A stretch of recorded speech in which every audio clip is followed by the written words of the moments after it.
快看，眼前的这个美女有多倒霉！出差路上被车撞飞200米，结果重生到了一个被状元郎父亲赶出家门，然后撞柱而死的小女孩身上。然而倒霉的是，她和母亲妹妹正在被一个40年杀入无数且不穿内裤的大汉追杀。跑，你跑得了吗？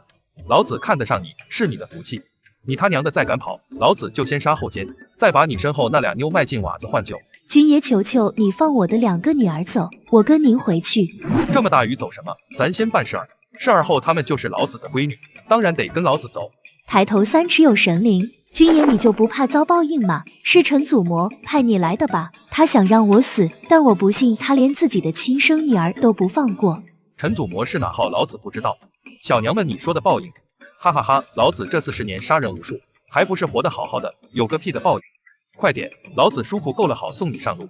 君爷且慢，1000两银子换我们娘仨的命，您看成不成？您若是同意，我就给您拿银子；若是不同意，我们母女3人就撞柱死在这里，你也得不到一分好处。银子我藏得好好的，您杀了我们也找不到。同意，当然同意啊！快拿银票！这还有啥好想的？当然是先拿钱再舒服，最后杀人啊！别说1000两，他们连100两都没有。秦氏猛地扑过去，死死抱住韩青的双腿，大喊：小暖，别管我们，你快跑！你找死！别打我娘，给你1000两。大汉伸手接包袱，这是个好机会。大黄上！畜生，给我松口！给老娘躺下！他死了吗？没有，晕过去了。陈小暖很快把大汉的身上都搜了一遍，值钱的一点不落，在臭靴子里找到200两银票。他怎么办？用刀砍人他不敢，但是也不能放过这畜生。陈小暖咬牙举起刀，闭眼用力拍，把大汉2腿间的黄瓜拍扁。房梁上缩着避雨的某人一咧嘴，下意识的伸手护住自己的命根子。主子刚还示意他们到紧要关头现身救人，就这丫头的狠辣劲儿，哪用得着别人救？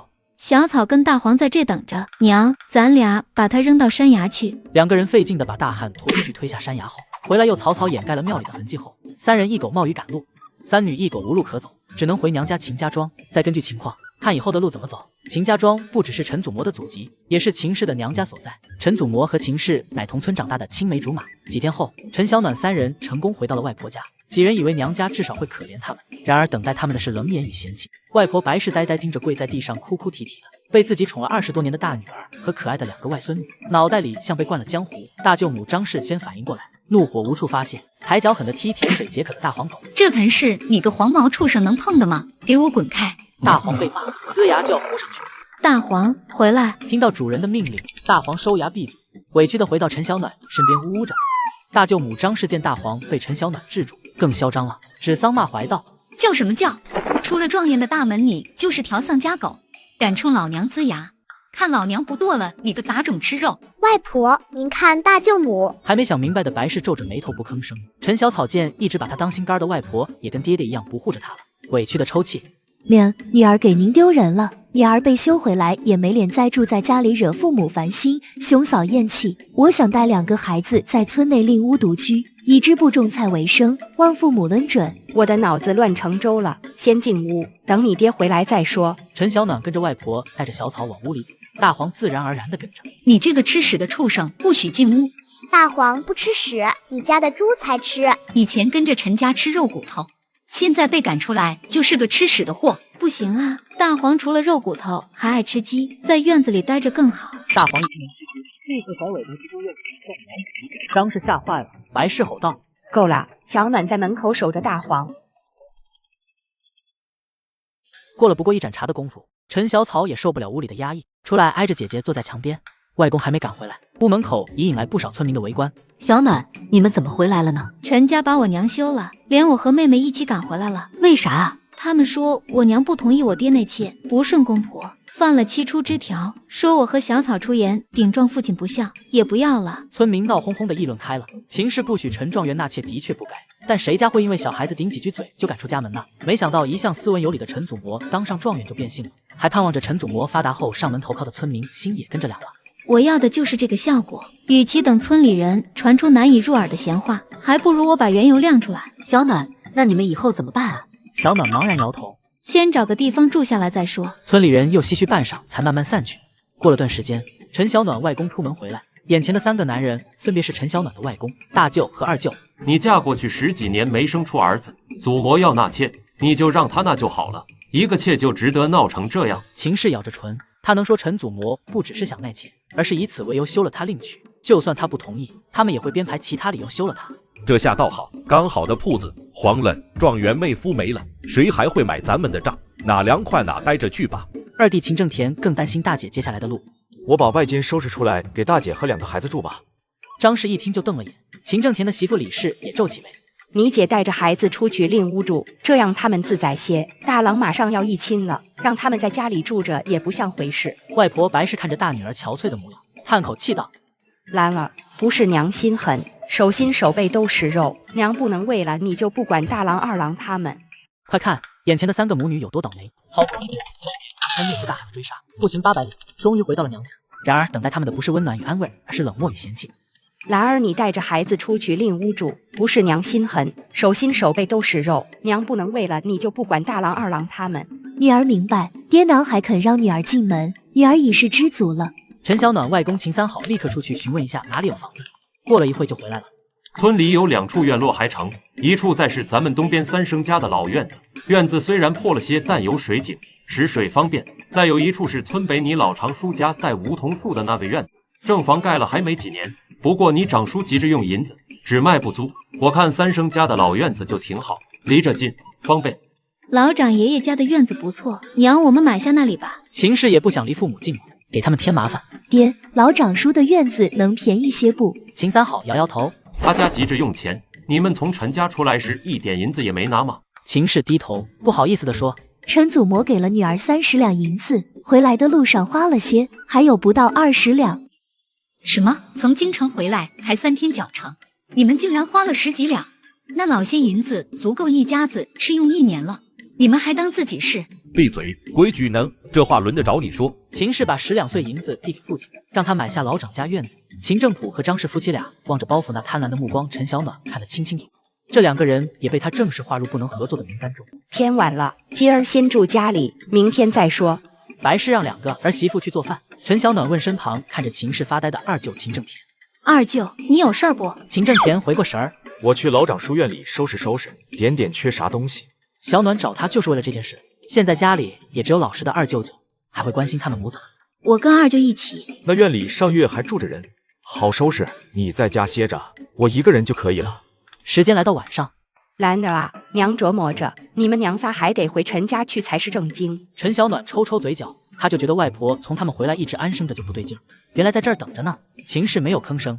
这么多年你没生出儿子，祖模纳妾延续陈家香火没什么错，哪个大户人家不是3妻4妾的？祖模是状元，过几天分了官就是官老爷，你就成了官太太，咱们俩丫头就是官家小姐，你们穿金戴银，使奴换婢的好日子眼看着来了。你说你为了争一口气跑回来，除了落个弃妇的名头，还能得着啥？以后半辈子咋过？2闺女跟着你，怎么能找到好婆家？2个女儿的将来也是压在秦氏心头的巨石。她低低的哭了。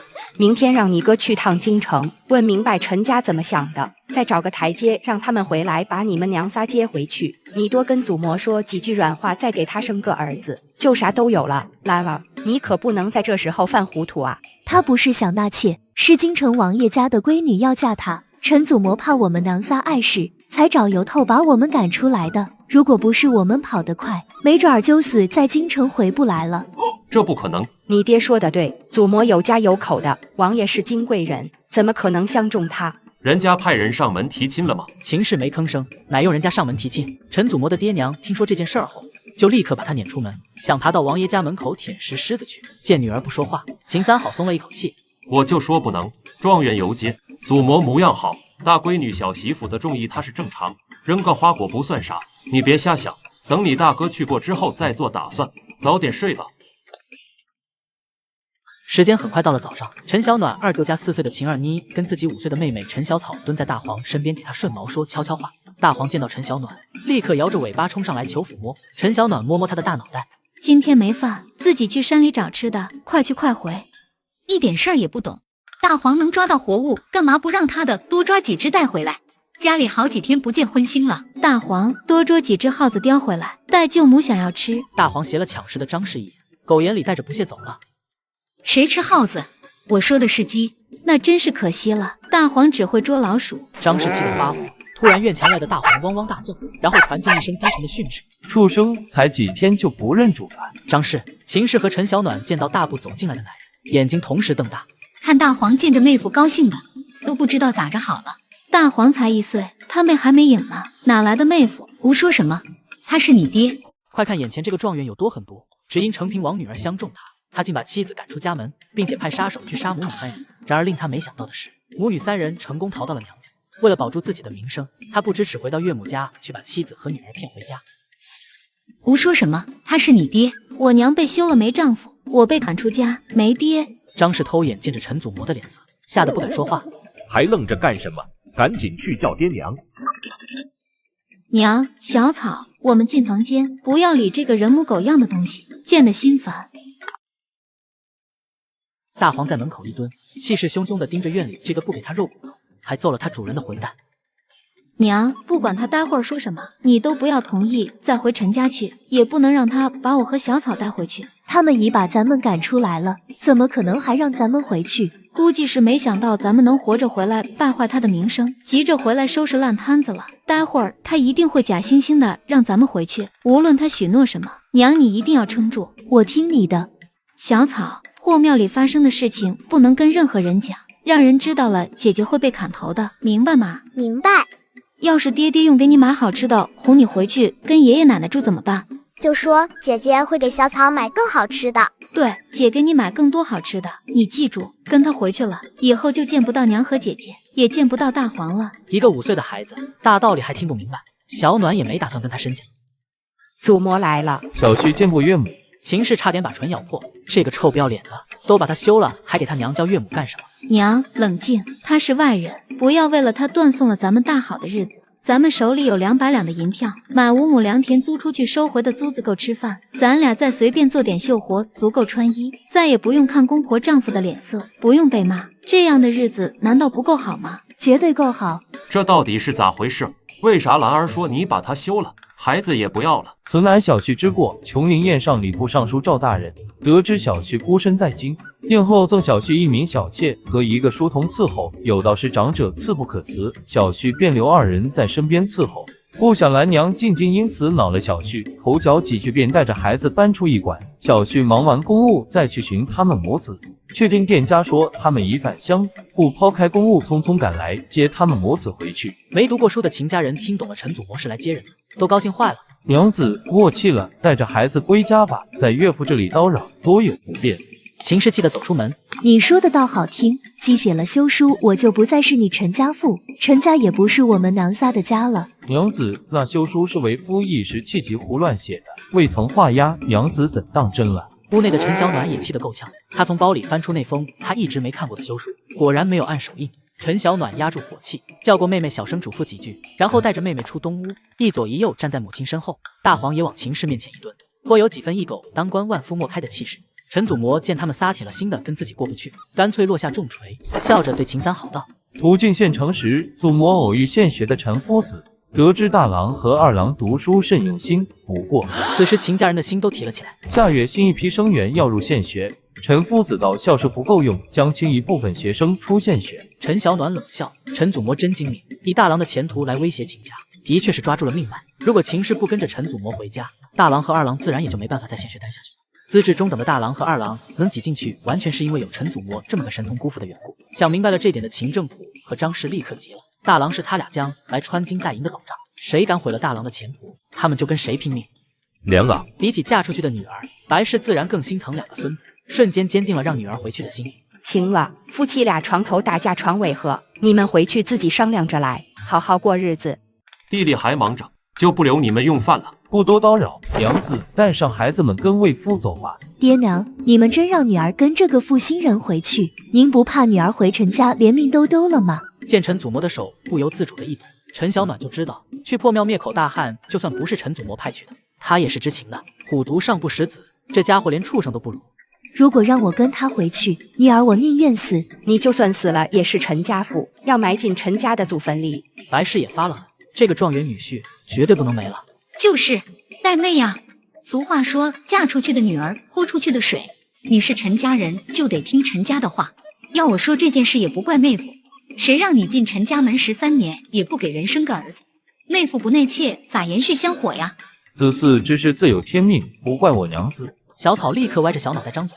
娘一直跟我和姐姐一起睡，爹在家也是睡书房里头。大黄说爹娘要睡在一起才能有弟弟呢。我刚刚明明说的是隔壁的大牛，大黄怎么会说话？见秦氏一哭，秦家人就知道这事儿是真的。白氏顿时来了底气，怒问女婿道：“真是这么回事？”陈祖模不慌不忙地弯腰答道：“因小婿在家之时需挑灯夜读，怕扰了妻女休息，才在书房睡下。岳母稍安，以后定不会如此。”大舅母张氏抱定陈祖模的大腿不放松，就是不天天玩命读书，能考中状元呢。这事儿怪不得妹夫。秦家二儿媳妇李氏却有点替大姑姐抱不平了。就算是这样，也不能以大姐生不出儿子为由纳妾呀。确实如此，岳父岳母放心，今后若非娘子亲口应允，小婿绝不纳妾。这么说，我娘跟你回去后，你还要逼着她同意你那小妾呀？秦氏当然也听明白了陈祖模的意思，更死心了。你若同意我一件事，我便跟你回去。陈小暖吃惊，陈祖模则喜上眉梢。娘子请讲。你发毒誓，就说你不会伤我，也不娶承平王家的姑娘进门，我就跟你回去。陈祖模愣了，转着眼珠想怎样发誓才能哄着蠢妇回去，且不会让神明降罪到他头上。他这态度，秦家人看得明明白白的。兰儿，你这是做什么？毒誓是能随便发的吗？就是啊，若是妹夫能给你再娶个王爷的闺女进门，有啥不好？如果经理王爷的闺女愿意嫁给你哥，我高兴还来不及呢。秦氏漠然地看着陈祖模，不发。小暖把休书拿出来，让他画押。小暖把握在手里的休书展开，走到陈祖模面前。陈祖模冷硬地瞪了一眼面前的不孝女。秦氏，本状元好话说尽，你仍执迷不悟，当真以为本状元无计可施吗？只要我不画押你，就是我陈家父。夫为妻纲，当以夫为天。马上跟我回去，否则莫怪本状元不客气。你想干什么？秦家人其他人吓得大气不敢出。陈小暖当着陈祖模的面把休书撕了个粉碎。我娘没错，凭什么要让你休回娘家？小暖言之有理，你们跟魏父回去，魏父定为你选一门好亲事，富贵荣华指日可待。富贵荣华的确指日可待，但跟你没有一文钱的关系。娘，写和离书给他，休书是犯了7出之条的妇人被丈夫休弃时写的，娘没有一点错，凭什么等他来休你？是这个男人不行丈夫之责，爱护妻女，打算停妻再娶，错都在他身上。娘写和离书跟他和离。陈祖模大怒，冷着脸吓唬陈小暖。质子耳之。你不同意？好啊，我们写好和离书，到县衙去告官，县衙不接，我们就去州衙，州衙不理，我们就进京拦街告御状，让当今圣上给评理，看看是我娘错还是你错。你们尽管去，本状元倒要看看哪个衙门敢接，更要看看你们能不能进得了京城。那就试试看，反正我们命都不打算要了，临死之前也要死死咬住你一块下地狱。我就不信圣上能让一个德行有亏的人渣当状元，更不信哪家会要一个不顾人伦的败类当女婿。陈祖模真的怕了，他当然知道自己没理，连夜赶回来，怕的就是秦氏归来后败坏他的名声。秦政府见到陈祖模的模样，立刻上前抬起巴掌就揍陈小暖博好感，可他的巴掌还没落下，大黄的牙就先到了，一口咬在他的腿上。大黄放嘴！大黄放了嘴，盯着秦政府呜呜几声。秦政府立刻躲到了后面。秦三好咳嗽一声，骂起外孙女：“大人说话没你插嘴的份儿，退一边去。”外公在想什么？他对跟了自己13年的结发妻子都这么绝情，连亲生女儿都不要了。你觉得能从他身上得到什么？还是你怕他因为这件事报复秦家？咱们怎么会怕呢？陈状元是济县出名的大孝子，尊老爱幼，举世无双。小暖，我说的对不对？二舅说的不错。哼，本状元还犯不上跟儿等过不去。有状元这句话，外公该放心了吧？那大郎被献血撵出来怎么办？眼前这个状元休妻另娶，但是几天后却又要请妻子回去，只因妻子还活着，怕他出去败坏他的名声。然而妻子死活就是不回去，状元竟威胁起了岳母家，如果妻子不跟他回去，就把侄子撵出学堂。那大郎被献血撵出来怎么办？大舅母说这话不是打陈状元的脸吗？陈状元这样的身份怎么会跟2个孩子过不去？再说了，如果献学因为他们不是状元侄子就把他们撵出献学，不是挑明了大郎2郎没真才实学，而是靠着陈状元的门路进去的吗？陈状元洁身自好，根本就没干过这样上不得台面的事儿。我说的对吧？是这样吗？陈祖模此时的脸色难看到了极点，还没等他开口，陈小暖接着说：“当然是，不信大舅母去找现学的陈夫子问问，他们是不是因为大郎二郎有才华才把他们招进去的？不可能半个月前因为才华出众招进去，半个月后就以学识不佳被撵出来吧？这不是打现学众夫子的脸吗？就是，到时候真被撵出来了，我就去问，我就不信了。我们家大郎那样的天才，怎么可能被撵出来？他将来可是要考状元当大官的。娘就写吧，和离书男女双方都可以写，然后咱们再到衙门去跑一趟，过了明面儿就成了。娘不会写字，要不咱们去把李正请来，让他代笔。你要敢和离，娘就不再认你这个女儿。就算被赶出家门，女儿也不要孩子们跟他回去受罪。白氏见此不成，又拿出他常用的招数，一哭二闹三上吊。如果你不跟祖母回去，那娘立刻死在你面前。秦氏没想到娘亲能做到这么绝，怔怔的不知如何是好。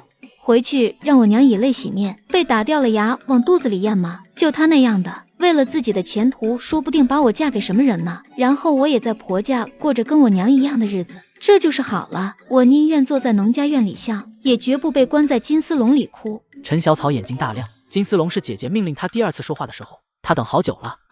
娘，小草也不要住在笼子里，鸟才住笼子里呢。绝不能让两个女儿过跟自己一样的日子。小暖，你外婆若出了事，娘立刻碰死在这里。娘知道你长大了，以后你带着小草过日子，怎么舒坦怎么过。二弟去请李正过来，现在就写和离书。陈祖嬷可不想这丢人的事被更多人知晓。罢了，既然你意已决，我写。很快和离书写完，陈小暖看着和离书，火冒三丈。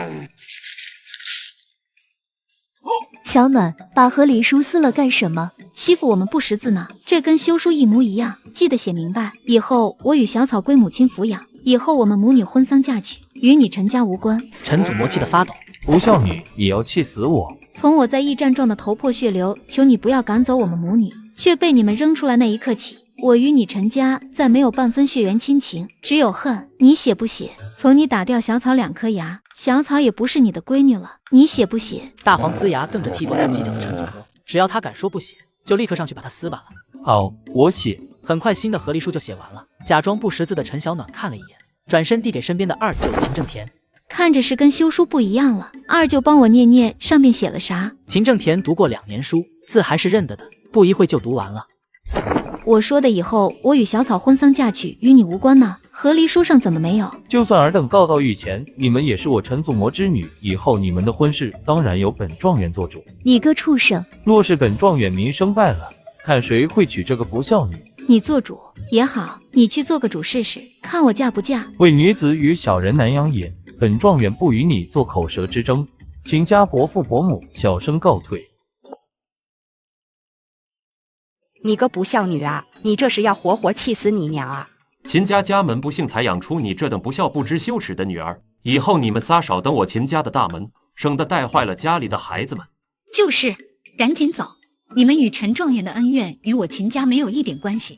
没有关系，你没听到我还是陈状元的女儿，他还要给我定门好亲事。陈状元的光你们沾不上了，以后连我这状元女儿的光也不想沾了吗？张氏眼睛一转，刚要笑着说几句拉回来，陈小暖就冷下脸。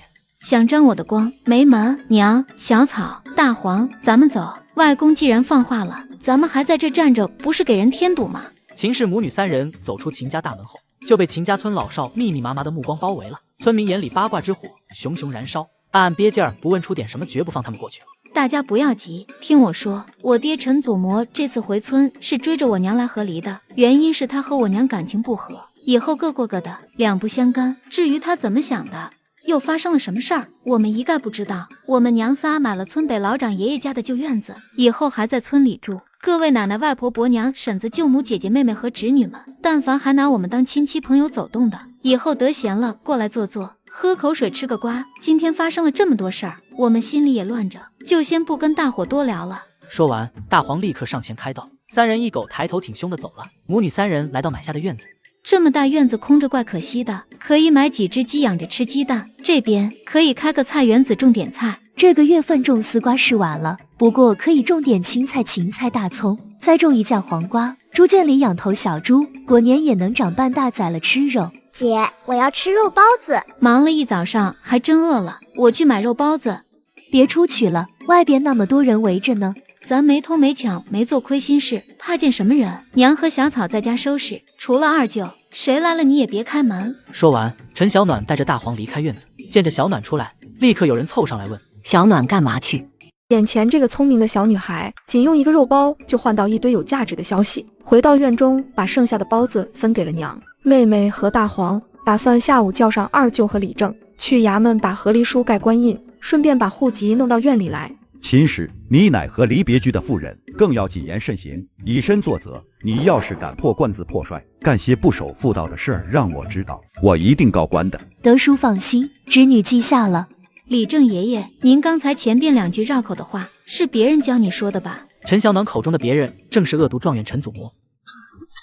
你这丫头，我还没说你呢，快要嫁人了，以后老实在家跟你娘学织布绣花，少出来跟人胡说八道。德爷爷，我娘和离了，那她嫁到陈家去时抬过去的嫁妆，该拿回来吧？都是10几年前的旧东西了，弄回来还能干什么？我们娘仨过日子不容易，能省则省。这事儿你得跟陈家商量，他们同意了你再办。陈家去京城还不知道啥时候回来，我姐都跟他和离了，为啥不能把自己的东西搬出来？你说为啥？陈家人不在，你们进去了搬东西，人回来说家里丢东西了，算谁的？能说得清吗？李正爷爷讲的有道理，二舅回去后你就给陈家写封信说咱们要搬东西，让他们派个人回来看着。我回去找陈家的族长老爷爷，让他当见证人。我们拿着嫁妆单子一样样往外抬东西，总成了吧？这倒是个办法，可是陈家锁着门呢，没钥匙怎么搬？钥匙我有，还没来得及交回去，搬完我就交给陈家族长爷爷。陈祖模走前交代了，要好好对待他们母子仨，不能让他们出事，也不能让他们惹事。陈四伯要是同意当见证人，就成。村里出了个状元，我这当李正的半点好处没捞着，还搭进去不少银子，我找谁说理去？陈家的破事不能管，一点油水都没有。几人回到了院子，秦正田从兜里掏出2两碎银子递给秦氏，这你拿着应急。不用，我还有些够过日子的。姐放心拿着，这是我这几年存的私房钱，没人知道。姐别拿我当外人，在娘肚子里时咱俩就在一块了。你这脾气手里能攒下几个钱我能不知道？秦正田是秦氏的双胞胎弟弟，只比他大了不到半个时辰，从小俩人就亲近。我先回去了，有事再让小草去找我，别让小暖去。爹娘现在看他比看你还不顺眼。娘，我去趟族长爷爷家。还是别去了，他怎么可能帮咱这个忙？娘放心，这忙他一定帮。秦氏在家等着，甚至连女儿失望回来怎么安慰他都想好了。成了，明早晨时搬东西，族长爷爷还把他家马车给咱们用，让咱们拉东西。你跟族长说了啥？就王爷家女儿相中陈祖模的事讲了讲，他就乐呵呵的同意了。秦氏低下头，陈四爷平时端着4平8稳的架子，满口的家国大义，没想遇到事情也是这么凉薄。第二天一早，母女3人来到村东的陈家搬东西。院子的钥匙拿出来，你不是陈家媳妇了，这钥匙你不能再留着。秦氏把钥匙交给了陈四爷。看着满口渐渐聚集的村民，陈四爷心中非常的不高兴。按说今天这事儿，身为李正的秦德最该过来的，可那老家伙躲出去了，让他跟秦三好在这里丢人。要不是陈小暖说他爹要和他娘一别两宽，他才不会来。嫁妆单子拿出来。陈四爷验明真伪后吩咐道：好了，开始搬吧。秦氏母女和秦正田在房间里收拾东西，看着小草宝贝一样的抱起一个破布娃娃，小暖深深的叹口气。这个布娃娃是前身给妹妹做的，是前身留在这个世上为数不多的东西了。陈小暖想了想，掀开破席子，见到一根1尺半长的细竹，这是今年3月3前身偷跑出去看人，在山边空地上放风筝时，见到人家丢弃在树上断了线的风筝，爬树摔下来又被砸烂的风筝上唯一完好的一根风筝。之所以留着，是因为当时有个穿着青衫的家公子好心抚了他一下，自此那个公子就成了前身的梦中人。这根风筝骨作为那次梦中相遇的见证，被前身藏了起来，时常拿出来偷看几眼。娘，差不多了吧？你奶还拿着我陪嫁的首饰，老些年了，要不就算了吧。秦氏知道那些东西进了陈祖模那个精明娘的包，定是拿不回来了。你们这是在干什么？颇有气势的叫声传进屋里，秦氏和小草同时哆嗦了。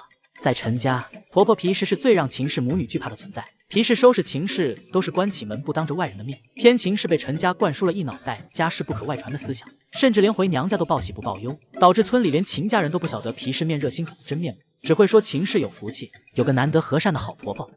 别怕，他已不是咱们什么人，不敢打人了。见陈四爷和秦三好2个主事不吭声，娘亲又吓得不敢说话，陈小暖干脆开口了：来帮我娘的嫁妆。皮氏的手一抖，拐杖掉在地上。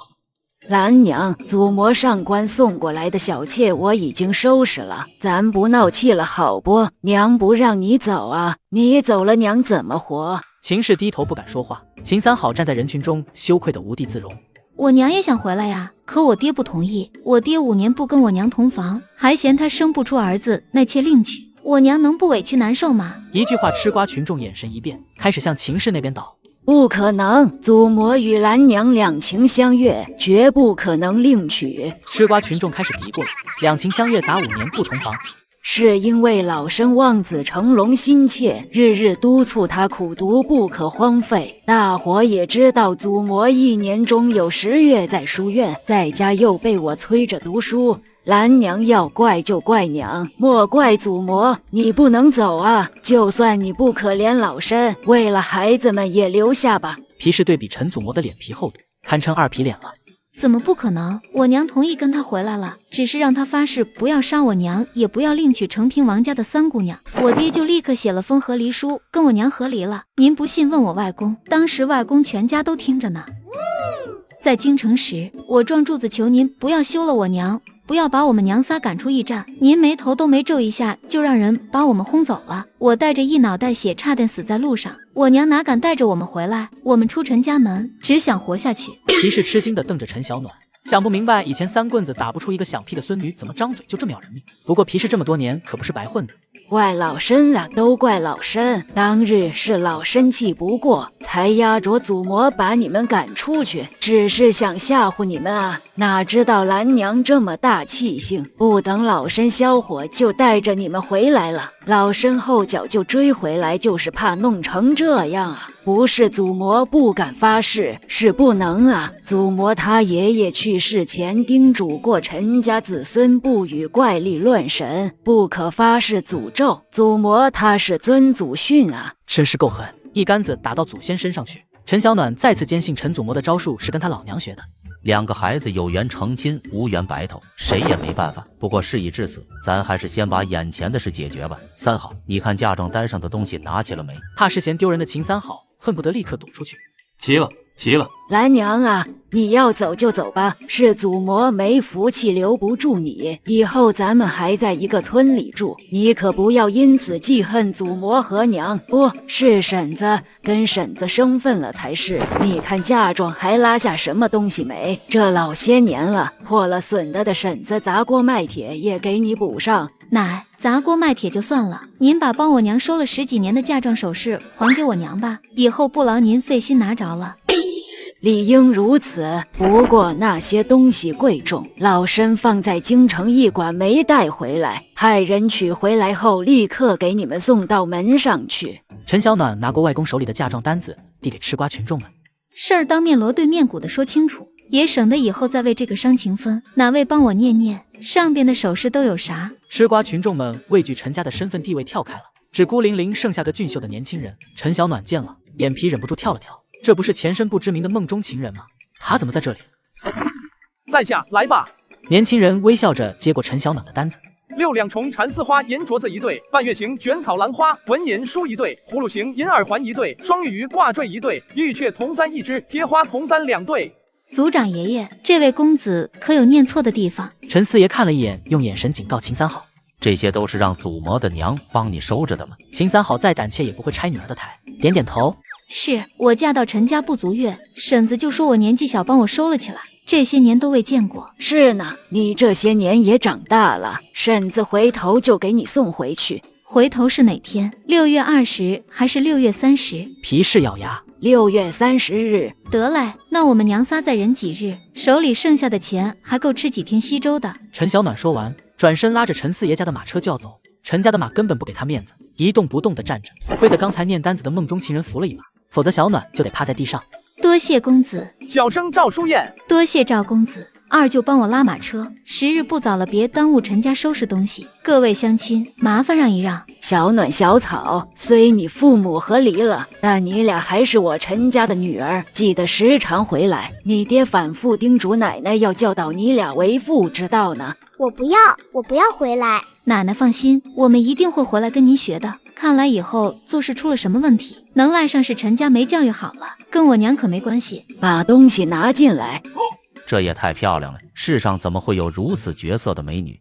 眼前这个丫鬟有多漂亮？100个男人中有100个都看得入迷，包括陈家族长，眼睛色迷迷看着人家。老夫人，东西放哪里？我的放进正房东屋，你的放进西厢房，日后你住在西厢房里。大嫂，这个丫头是？这就是祖魔同僚送的侍女，因她惹了我儿媳不悦，所以老身带她回来赔罪的。她名叫青柳，以后留在村里伺候。陈四爷收回围着青柳转悠的眼珠子，问起皮氏：大嫂咋回来了？我为啥回来？还不是因为秦氏那个没用的东西。儿子也不晓得忽然抽什么风，非让我回来盯好被赶出门的秦氏，免得他在村里乱讲，坏了陈家的名声。我儿是状元，看他们哪个敢乱嚼舌头。皮氏心里暗骂，嘴上却温和地道：京城虽然样样好，可老身却水土不服，所以回来安养些时日。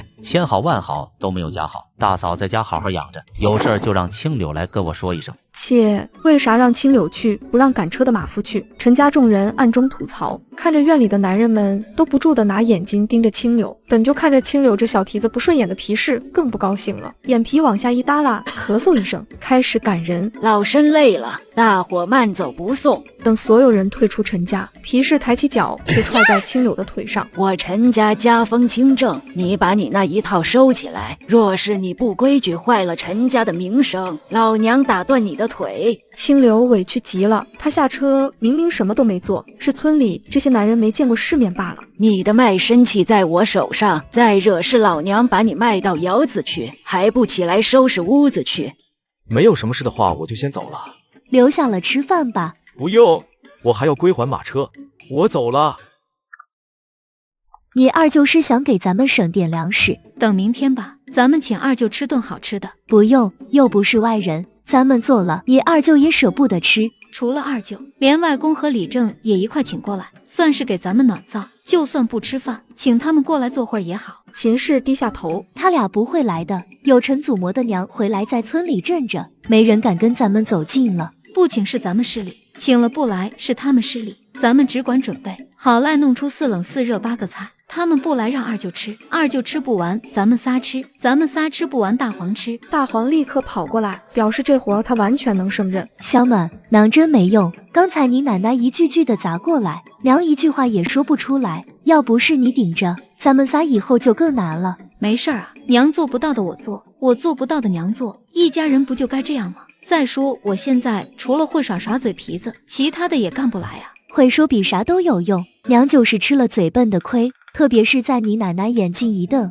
娘就腿肚子打转，一句话都不敢说。咱们今天晚上拿个破布袋翻墙头到陈家去，把他罩住揍一顿，娘以后就不怕他了。再怎么说她也是你奶奶，你不能。说着玩的，娘洗茄子和面，我烧火。今天起得太早，我肚子饿了。院子里大黄和小草跑得热了，大黄直接跳进了水盆。那水是我晒了给你俩洗澡的，倒便宜了大黄。娘，要不咱们把东边的那间草屋改改，用来洗澡吧。还有改啥？直接拎桶水进去不就好了？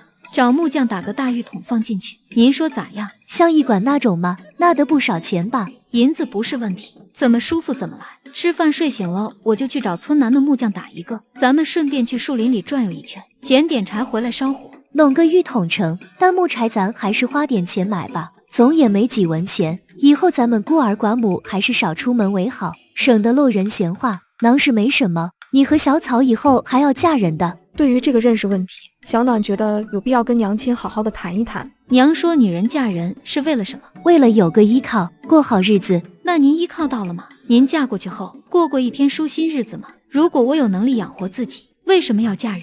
嫁过去要伺候男人，伺候公婆，甚至家里的鸡鸭猪羊，吃苦在前，吃饭在后。我放着好好的日子不过，为什么找不痛快去嫁人呢？秦氏忽然觉得女儿说的很有道理，怎么办？可女儿就这样自暴自弃，要当一辈子老姑娘，她就觉得不对。所以咱仨行得正，走得直，该干嘛干嘛，该去哪去哪，别人想说什么就说什么，咱过自己的日子，为自己活着，管他们干什么？您说对不？不对啊，小暖，你爹是个负心汉，但娘也是嫁给他才有了你们俩。如果不成亲，哪来的孩子？女人如果没孩子，还能算个女人吗？娘说的对，生儿育女的确不错，所以如果真能遇到值得托付终身的良人，该嫁还是得嫁的。但是如果一个男人会因为听别人几句风言风语，就动摇了娶您女儿的想法，您觉得这样的男人能嫁吗？以后遇事能靠得住吗？秦氏立刻摇头，不能。娘，女人没有男人也能活得好好的，您且等着女儿给您挣下家财万贯，招赘个好夫婿上门，让您儿孙满堂享清福吧。自今日起，娘想干什么就干什么，想去哪里就去哪里，别管别人看着怎么样，该不该的。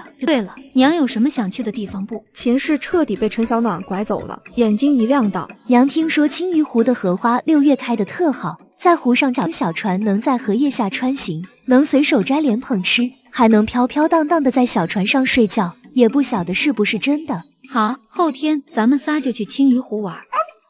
耳朵极灵的大黄不干了，家里人都出去，丢下他一只狗算怎么回事？大黄也可以跟着。秦氏母女来到村南木匠韩三胖家，要购买一个与众不同的浴盆。我该怎么称呼她呢？是嫂子、大姐还是大妹子呢？三胖叔做不做洗澡的大木盘？多少钱一个？几日能做好？家里就有做好的，我去拿。你看这个程不？我要的不是这种。韩叔，我想要个高点的浴盘，比这个高好几倍，有这么高？再配个客栈里用的那种面上带洞的小凳子，能做吗？多少钱？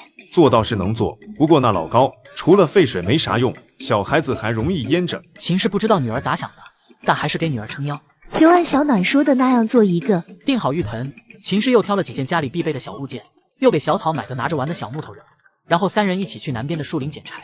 放着京城大好的日子不过，回来山窝窝里捡柴，这不是脑子有毛病吗？三胖，他们刚才比比划划的说啥了？他们订了个洗澡的浴盘，这么老高啊，这得多费水费柴呀！你们有所不知，我是跟你们关系好才讲，他们娘仨可是去过京城的，回来就订这样的高浴盘，你们说是为了啥？难道是京城的贵人们洗澡用的？啥也不知道的韩木匠可不会点破。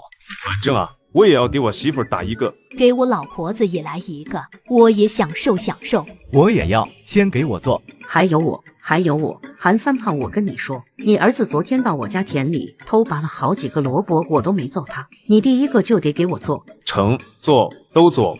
很快，韩木匠把打好的第一个浴桶送到小暖家。小暖，我不要你们的工钱料钱，免费送给你们。精明的小暖立刻明白自己的生意来了。小暖，你还有啥想做的不？我给你做，多大的都不收工钱料钱，木头还给你用最好的。多谢三胖叔，其实我见过的东西也就那么10几样，其他的都用不到，所以现在也没啥想做的。小暖啊，实话实说了，就你这个浴盘，不对是浴桶，你买了后，光咱们村我就订出去23个，赚了点小钱。这多好呀！没想到我还能帮三胖叔赚钱。你也知道我家里那俩崽子比猪还能吃，不多赚点喂不饱啊。还有这眼瞅着大爷就到了读书认字的年纪，三叔也知道大爷那猪脑子读不出啥名堂，可也得送到私塾里认几个字儿以后当木匠也好记账，不能再像三叔一样画长短条条是不？你也知道读书老费银子了。大爷二爷能投胎到三胖叔家里，真是他兄弟俩8辈子修来的福气。可我和妹妹就没这福气啊！我爹娘和离了，我俩以后就指着我娘绣花养活着，别说读书了，饭能不能吃饱都不敢想，过一天算一天吧。你娘这是炖肉呢？是呢，我们刚搬过来，想着请我外公和李正爷爷过来给暖暖灶。昨天我们去请了，他们二老的脸色都不好看，不晓得能不能来。我娘想着先把饭做上，万一他们能来呢，否则我们娘仨以后在村里，怕是连头都抬不起来了。各家有各家的难处，你们也不容易。这样吧，我去我舅那儿走一趟，保证把人给你带过来，知道我就来了，你外公姑母这也就来了。三胖叔，我都不知道说啥好了。锦上添花容易雪中送炭难，您这份请我们娘仨记一辈子。乡里乡亲的说这些干啥？我走了，待会儿给我也添副碗筷。早就听说你娘做饭好吃，今天我也舔着脸蹭点。送走韩三胖，陈小暖乐呵呵的进了厨房。小草，你去外公家请二舅过来陪着李正叔喝酒。好，你韩叔去请，李正也不一定来的。只要听说李正爷爷来，我外公一定会过来。咱们的目标就实现了一半，就算李正爷爷不来，三胖叔也肯定会来。他是李正爷爷的亲外甥，他来就代表李正爷爷来了。咱们的另一半目标也是实现了。小暖，娘咋觉得你去了趟京城变得越来越像你爹了呢？哪像了？一点也不像，这个机灵劲儿呗。你爹机灵，还会读书会教人，不像娘只会埋头干活，话都说不出一句囫囵的。娘刚才的话就说的挺好，只要你肯开口说，就会越来越好的。我爸以前也挺机灵的，就是不大爱说，在京城撞破脑袋后，想明白不少事儿，咱不能总吃哑巴亏呀。秦氏非常赞同陈小暖的话，以后你也带带小草，别让他跟娘一样。娘放心，不光是他，我连娘一起带出来。娘老了。秦氏还没说完，院里的大黄就叫了起来，小暖的2个舅舅和外公都来了。李正书呢？我怎么没有看见他？村南的韩木匠去请了。秦正扑通了一声，转身就走了。昨天祖嬷他娘的话你也听到了，人家回来是静养，顺带教导小暖和小草的。你别整这些幺蛾子，再折腾下去，人家连这俩孩子也不要了，我看你咋办？都是陈祖嬷的错，我没有做错什么。是个人就得认命，祖嬷是委屈了你没错，但她现在是状元，你跟他们家过不去，不是自找不痛快吗？以后你安生待着，过阵子这件事要消停点了，爹给你找个远道的好婆家嫁过去。我不要嫁人，爹前几天才说让我立女户关起门来过日子的，娘还说我这样的就算想嫁也没人要，怎么转眼的功夫就又要把我嫁出去？此一时彼一时，反正爹娘都是为了你好。那小暖倒要问问外公，今天跟前几天哪里不一样了？陈小暖不说话还好，一开口秦三好的火气就上来了。不是外公说你以前好好的个闺女，怎么现在跟三姑六婆一样牙尖嘴利的？你这是从哪儿学来的？我奶奶教的呀。陈祖嬷的娘亲皮氏的确是个能说会道的，秦三好被噎得哑口无言。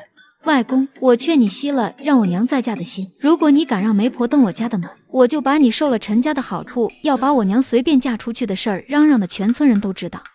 你咋知道的？咋知道？是个人就看得出来，我娘是您的亲闺女吧？您要是真为了我娘好，以后就别管我们了，行吗？算我求求您了。爹，您什么时候跟陈家婶子见过了？她许给你啥了？我捡。我是半截身子入土的人了，我能为了谁？还不是为了你们？当爹娘的啥时候不是盼着孩子们过得好？女人长大就该嫁人过日子，否则以后爹娘死了，你也老了干不动了，谁养活你姐？指着2个嫁出去的闺女吗？人家婆家能干嘛？秦正田也不傻，他爹说的这些都是面子话，陈家能威胁他们家的，也就那点事儿。陈家又拿大郎和二郎的学业威胁爹了吧？我这就去县学把二郎领回来。这书读得丢人现眼，还不如不读。你给我站住！刚进门的韩三胖吓得浑身胖肉一抖。站着呢。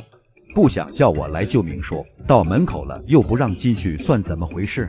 不想叫我来就明说，到门口了又不让进去，算怎么回事？我是在骂郑田，你们快进来坐。我就早在家等着呢。姐，饭快成了不？我特地回去问了娘，捣鼓了半天才算明白，姐比我大3月，这称呼总算是有了。好了好了，二弟，请李征叔到屋里坐，小暖上菜，小草拿筷子。一群人不知不觉的把8盘菜吃了个差不多，酒也喝了2葫芦，吃饱喝足了。秦德开口要摆明他的态度，一笔写不出俩秦字，我能不向着本家人？不过胳膊拧不过大腿，陈祖嬷现在身份不一样了，我在她面前都矮一大截，更何况是你们。垂手立在门口的秦氏点头称是。你和祖嬷就算和离了，也不是仇人，她又不是不讲道理不要脸面，你只要不找事，平平安安总是有的。就算不看你的面子，她也得顾着俩孩子不是？真不知道你咋想的，苦日子都熬过来了，咋就和离了呢？李正爷爷放心，我们娘仨就是想安生的过好日子，只要他们陈家不找事儿，我们一定不去招惹他们。什么叫他们陈家？你不姓陈还是小草不姓陈？那是你爹，他苦读20多年，好不容易考上状元，想舒坦舒坦咋的了？你还小不懂事，男人但凡有那个能耐，谁不想3妻4妾的？要是我中了状元，真想一脚把他踹出去。不能再喝了，醉半道上还不得让村里人笑话1年。我也喝大了，郑田帮我把舅送回家去，三好伯就得麻烦姐和小满送了。不用送，你得说话糙理不糙，你自己琢磨琢磨，等过几天。爷，我绝不再嫁，如果您给我说媒，我就带着俩孩子绞了头发住到尼姑庵去。咱们这儿没有尼姑庵，庙里只有和尚，人家不收你们。反正外公记得你找什么人家，我娘都不嫁就得了。娘和小草收拾碗筷，大黄跟咱去送外公。不用，我老头子可没个狗外孙。这绝对是喝大了。陈小暖和大黄在后边溜溜达达的送了秦三好回家，又加快脚步往自己家赶，就怕他娘亲想不开又钻牛角尖。你们俩今天一个帮娘洗菜，一个帮娘烧火，都辛苦了，吃饭吧。娘做这么多菜最辛苦，待盘子里的东西都打扫进肚子，小暖才懒洋洋地道：娘别把外公的话放在心上，咱们兵来将挡，水来土掩。没事，我觉得绞了头发当姑子挺好，我也不去庙里，就在家闲着没事敲敲木鱼，啥也不耽误，还落个清净。我也要，剃了头发凉快，姐你也一块吧。别呀，刚出陈家才2天，怎么又要组团入空门呢？姐你也剃了吧，咱们也给大黄剃了，你看大黄天天热得吐舌头呢。秦氏生怕小暖真同意剃光头，赶紧道：娘一个人出家当尼姑，你俩谁都不能剃。娘也不能剃。为啥？尼姑能吃肉吗？娘不馋肉，可以忍住不吃。我要吃肉，不剃头。我也要吃肉，可是我和小草不会做。娘剃了脑袋敲木鱼就不能沾荤腥，那样我和小草也吃不到肉，只能像兔子一样啃青菜了。你说的对，吃肉，娘也不剃了。以后娘脑袋里再冒出一切你觉得非常不错的念头，一定先跟我商量一下再行动，知道不？秦氏不好意思的点头。可你外公那里，朝廷规定了，出嫁从亲，再嫁从身，只要娘拿定主意不嫁，外公也不能把你绑到花轿上去。姐，没有花轿，是牛车。我忘记了，这里人出嫁不坐花轿，坐牛车。小草说的对，绑到牛车上去。还有这个理儿，你是从哪里知道的？在京城的时候听说的。那真是太好了。时候不早了，我们早点睡觉，明天去青鱼湖玩。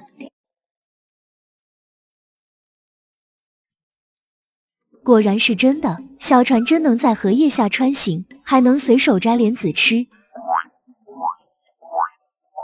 小草，别乱动，掉下去还得让大黄捞你。我给你们包了一些莲子，快来吃，可好吃了。姐姐，好好吃，你也吃一点。停，小心吃多了上火。看上哪个摘了放在船上，咱们带回去吃。可是带回去要5文一个，吃到肚子里不要钱。吃多了难受，去看郎中抓药，可不是10几20文能打住的。咱们摘5个最大的，给二舅送过去2个，剩下的留着吃。好吧。姐，快看，前面那个莲蓬好大。好，我们过去。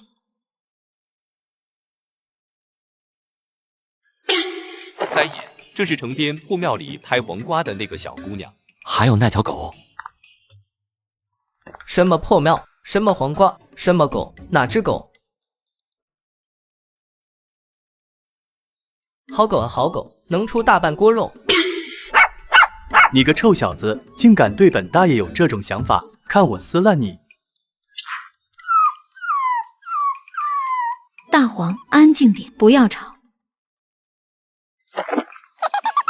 小爷，您忘了咱是来干嘛的了？捉匪呀！您这一嗓子出去，匪就飞了。这日子真是太舒服了，如果能下水玩会就更舒服了。要不要下水玩会儿？我才不要呢！去抓几条大鱼上来，晚上喝鱼汤。你让我去抓鱼，你该不会抓不到吧？你看不起狗呢？看我捉一条给你看看。下雨了吗？没，大黄跳水里去了。他跳水里去干嘛？谁知道呢？可能是想游泳吧。大黄，我拉你上来。小草，娘别动，大黄去把小草拖起来，我下水。好好玩，小草想在水里玩会儿。小暖，你咋会浮水了？去打猪草时偷学的，不急。既然下来了，我看能不能抓条鱼上去。不是你用这样的眼神看着我干什么？不就是抓不到鱼吗？这么大动静，肯定是一条大鱼。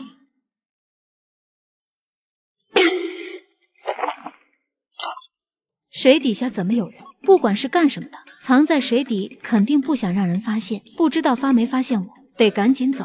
看不到鱼，想吃咱们待会儿买2条。鱼什么的不重要，你能安全上来就行。还笑话我？看来你也不行呀。什么鬼东西？小暖，咋了？我在水底摸鱼的时候，远远望见几只老鳖，个头足有磨盘那么大，怕是成精了，怕他们抓我就跑上来了。三爷，带黄鸡紧，他一定是发现了非同寻常之事，且让他觉得危险。大黄是谁？正在叫的那只狗。那还废什么话？赶紧过去瞧瞧啊！没准儿咱们要找的人就在那呢。三哥，旋其去，注意隐藏行踪。姐姐，老王八精又上来了吗？是鳖精，不是王八精。你藏好，老鳖精最喜欢小孩子了。小草怕怕，躲在姐姐后面。小暖，王八和鳖是一种东西。这摇的都是什么呀？小子，你能明白我的意思吗？虽然我是狗，这狗什么意思？难道下面有人？是让我下去吗？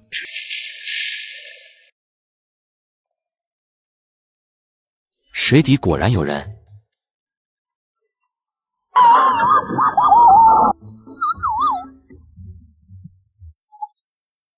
小子，干得漂亮！以后你就是我的狗兄弟了。那王八精不来了？来了干嘛？你以为还真能炖汤啊？我们赶紧上岸吧。娘，鳖和王八真的是一种东西吗？那干嘛又叫鳖又叫王八？多麻烦呐！小姑娘，鳖就是王八，有钱人叫鳖，没钱人叫王八，明白了不？明白了，就像您租的这船，租给有钱人就叫柳叶舟，租给穷人就叫猪槽船。是的，小姑娘，你真聪明。大叔，这猪槽船怎么租？乌某想到水中耍耍，顺便摸几条鱼和王八上来炖汤。天快晚了，现在只收不租了。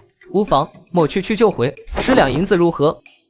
这位公子，我该收摊回家吃饭了，再不回去，等我家的老婆子找过来，就得一顿好打。原来船大叔是个怕老婆的。大哥哥，湖里没有鱼，只有王八精，这么大。这位小妹妹瞧见王八精了，真有那么大？我没瞧见，是我姐。是我骗她玩的，不过您还是明早再来吧，免得大叔挨打。真没王八精？没有，我姐骗我玩的。好吧，这位小姑娘，乌某总不能白来一趟。你踩的莲蓬够大，不如卖与某吧。小屁孩一个，还称什么某？当他自己是大侠吗？小姑娘你个头，不成，这是给我就踩的，不能卖给你，多少钱都不卖。小草，娘，我们走。这个小姑娘蛮聪明嘛。10两银子呢，卖与她多好，咱们在湖边再买几个也成啊。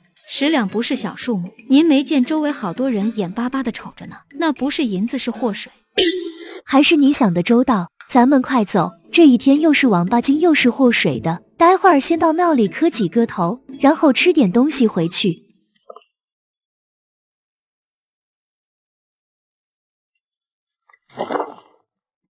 老板，来2大碗饸饹面。好的，客官稍等。这不是小暖吗？好巧呀，你们也来这吃饭。究竟发生了什么？小暖偶遇大舅母，竟然让大黄撕烂大舅母的裙子。小暖，好巧呀，你们也在这里吃饭。老板，再来2大碗饸饹面，摊俩鸡蛋。我们的面已经给过钱了，他俩跟我们不是一拨的，他们自己付面钱。怎么的，老娘自己给钱，就你们这穷酸破落户才会连2碗面钱都要算计。老板，他们少给了2文。这位大嫂，面3为1碗，共6文。快点上，饿死了。得嘞，您2位稍后。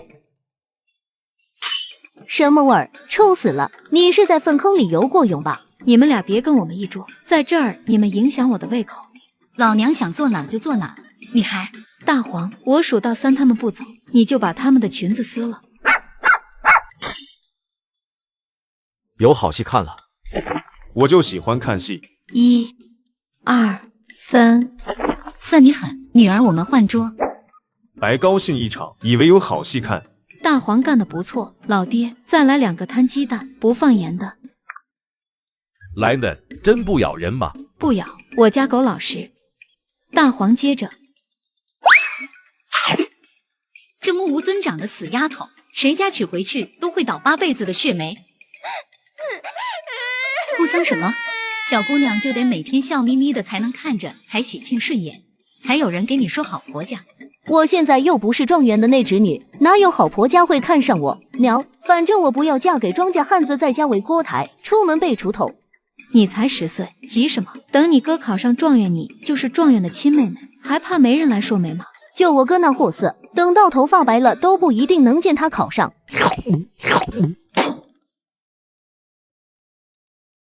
你吃不吃？不吃娘吃了。当然吃，吃饱了。小草娘，我们走。真是目无尊长，以后要你们好看。小暖，娘想买几只半大的鸡回去养。可以买。姐，我想买个泥叫叫吹，一个小小的就行，我明天可以少吃一顿饭。饭不用少吃，姐给你买。好，给你买肉骨头。鸡泥叫叫，肉骨头，还有什么？小暖，你想要什么？我想去书寺瞧瞧。什么？我想去书寺看有没有我能看懂的书。小暖，你不认得字，怎么看书啊？我是不会写字，但不一定不认识。以前听陈祖模在家里天天念，耳朵都生茧子了。兴许给我本书，我就能顺下来，对上号就知道字长什么样了。真的，这可了不得了。那我们快走吧。进出的都是衣着整洁的读书人，看着就是高大上的地方。卖书的跟卖饸饹面的一样，都是买卖人。你只要给他钱，他就卖给你东西。咱们进去瞧瞧。《论语》和《孟子》各来一本。穿得破破烂烂，怎么敢来这里的？买书还是抄书？买书1本300文，抄书1日20文。抄书一次只能取1本，需交300文押金，退回时若有损毁原价赔偿。客官，书要哪本？先来本《论语》吧。好嘞，客官请稍等。小姑娘，你的书。好的，娘，我们回去吧。学而时习之，不亦乐乎？有朋自远方来，不亦乐乎？人不知而不愠，不亦君子乎？就是这样，就是这样。这段我听过，你爹念这个字念啥？这个简单，人。这个呢？乐，不亦乐乎的乐。姐好棒，可是姐没有笔，怎么抄书啊？爹爹的书桌上挂着10好几支笔呢。1天20文呢，没笔咋写字啊？现在去买嘛。这一本得抄多久？不会10天半月都抄不完吧？那不就是几百文了？咱们要不去书寺把这本书买下来吧？要不亏死了。用不了的，我肯定能在3天内抄完。娘，你陪嫁的那块砚台和墨条笔能给我用不？我怎么忘了嫁妆里有笔？还是小暖记性好，我这就去给你拿。娘，我去找大牛哥玩了。去吧，早点回来吃饭。你慢慢抄，我先出去做饭了。好的，娘。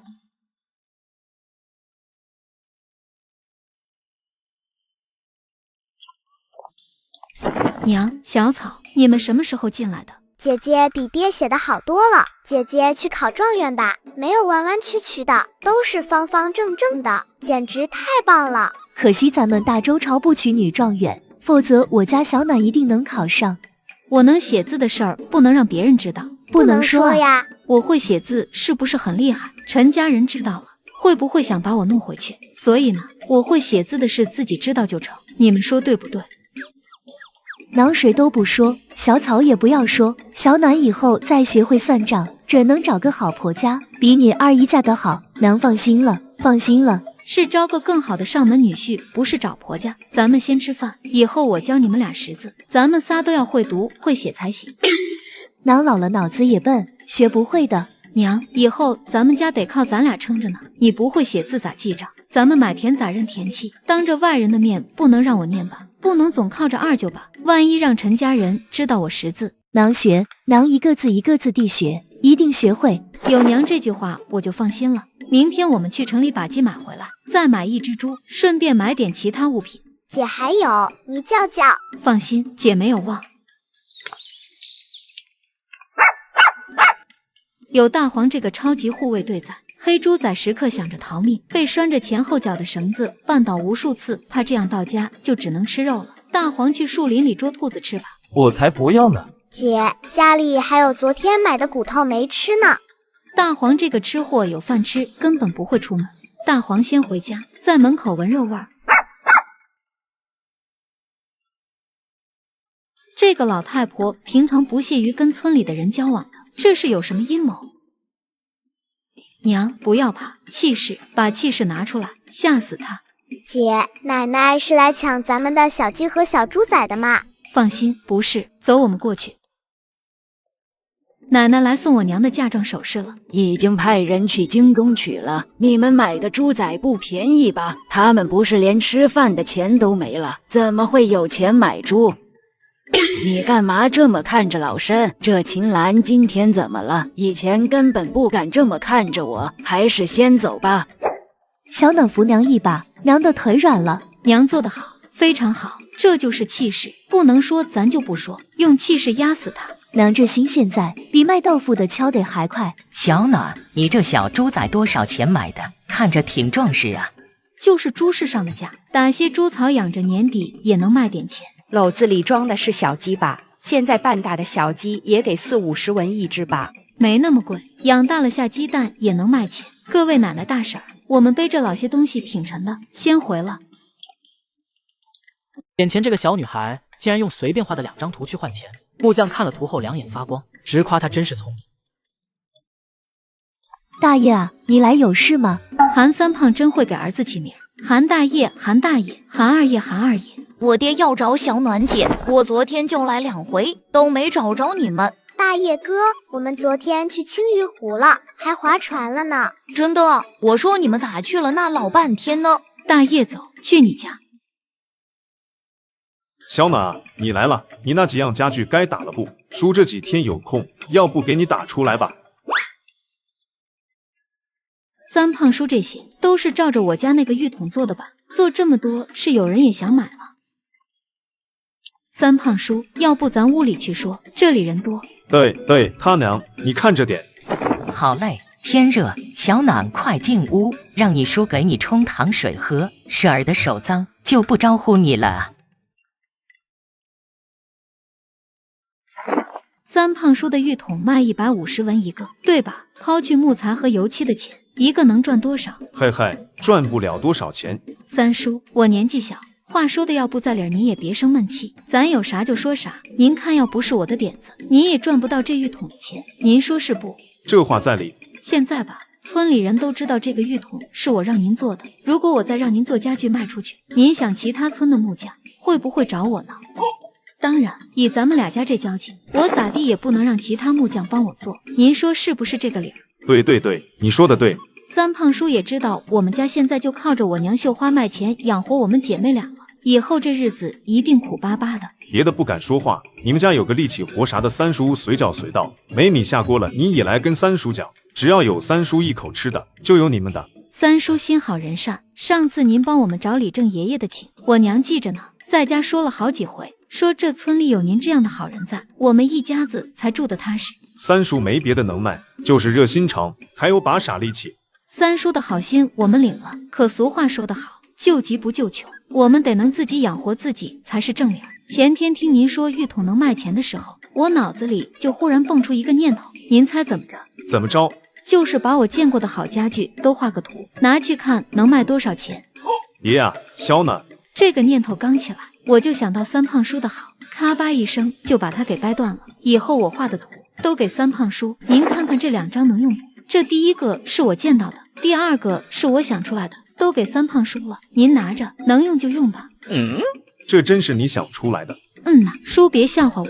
好啊，好，你爹的聪明脑袋瓜子，你掌权了。好啊，小暖，这样吧，三胖叔也不能白用你的东西，你这个图我跟你买了，你说个价，你说多少，三胖叔绝不说二话。要多少两银子合适呢？三胖叔，您说这样成不？这图我也不要你的钱了，你要是能卖出去，就分点钱给我们买米吧。至于分多少，您说了算。你这么法子好啊，这样吧，不管你画啥都给我，我每卖出1件，不管多少钱都分你1成。你看成不？你别笑话叔，再给你多了叔也拿不出来。这1成应该够你们娘仨买米了，要不你回去跟你娘商量商量。我娘要是知道这事儿，肯定得高兴哭。今天去城里买米时，她还偷偷的抹眼泪呢。三胖叔，您真好。你还小，这事儿我再跟你娘和你二舅说一声，咱们立个字据，以后也好办事儿。你们家现在还没地吧？老买米吃可不是个事儿，回头让你二舅帮你们找找，哪怕买上1亩田，随便种点东西，也比买着吃省钱。那谢谢三胖叔了。你那么一会儿画出来的东西还能换钱？是三胖叔讲的。你三胖叔的玉桶一个卖150文，一成的话，就是说他卖出一个就得分给咱们15文，咱啥也没干就白拿这老些钱合适吗？你三胖婶儿能乐意吗？怎么会啥也没干呢？要是没有我画的样子，三胖叔能做出那样的东西卖钱吗？这事儿他也不亏，不信娘等着。如果他不乐意，就不会去找二舅；如果他挺乐意，二舅很快就来了。三胖叔，你来了，让你二舅来了一个字据，方便以后办事。以前卖的玉桶也算在里面，这是卖出去的桶钱给你们。三胖叔，那我就不客气了。没什么事的话，我和你二舅就先走了。好的，娘，这件事儿不要让小草知道。小草才5岁，还不知道什么该说什么不该说。我们有分成的事儿让人知道，特别是外公家或者陈家人知道了，会有麻烦。娘知道，你先歇会儿，娘去把院子里地翻了，种上菜籽。我跟娘一起去。没多大一块，娘自己来。你歇会儿继续抄书，一天20文呢，早抄完早还回去。差点忘了，我马上就去抄。少爷，少爷，您听老奴讲，咱不能这样啊！什么铺不值200文？你不卖，老娘还不想买呢。卖东西就是得合计，不管客人买几尺，买什么布，咱们都得顺着来。买布的年轻小媳妇还好，像方才这种老妇是万万得罪不得的。此等好布，岂能任他信口雌黄？以信书定的价卖与他，咱们以示薄利，再由他漫天砍价，咱们岂不是亏得血本无归了？